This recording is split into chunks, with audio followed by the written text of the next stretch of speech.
ابھی اسلام کا آغاز تھا۔ صرف 38 آدمی مسلمان ہوئے تھے۔ مکہ کی بستی کافروں سے بھری ہوئی تھی۔ حضرت ابوبکر صدیق حضور صلی اللہ علیہ وسلم کی محبت سے سرشار تھے۔ حضور صلی اللہ علیہ وسلم سے التجا کی کہ مجھے اجازت دیجیے کہ میں لوگوں کو اعلانیہ آپ کی رسالت کی اطلاع دوں اور آپ سے فیضیاب ہونے کی دعوت دوں۔ آپ نے فرمایا، اے ابوبکر، ابھی ذرا صبر سے کام لو، ابھی ہم تعداد میں کم ہیں۔ حضرت ابوبکر صدیق پر غلبہ حال طاری تھا۔ انہوں نے پھر اصرار کیا، حتیٰ کہ حضور نے اجازت دے دی۔ حضرت ابوبکر صدیق نے بے خوف و خطر لوگوں کو اللہ اور اس کے رسول کی طرف دعوت دی۔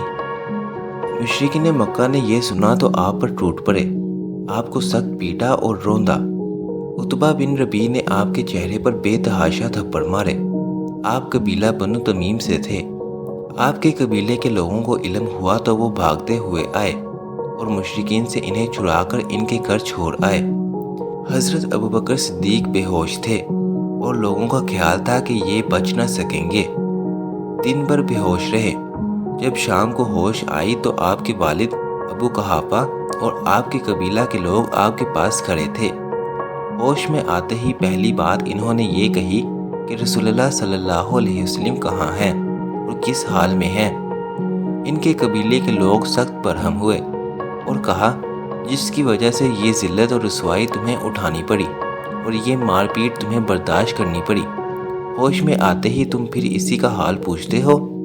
ان کے قبیلہ کے لوگ مایوس ہو کر اپنے گھروں کو لوٹ گئے۔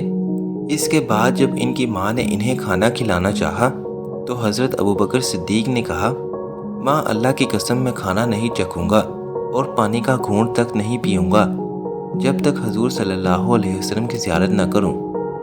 اتنے میں حضرت عمر رضی اللہ عنہ کی بہن جمیل پہنچ گئی اور بتایا کہ حضور بخیریت سے ہیں اور دار ارقم میں تشریف فرما ہیں۔ حضرت ابوبکر صدیق زخموں سے چور تھے، چلنے کے قابل نہ تھے۔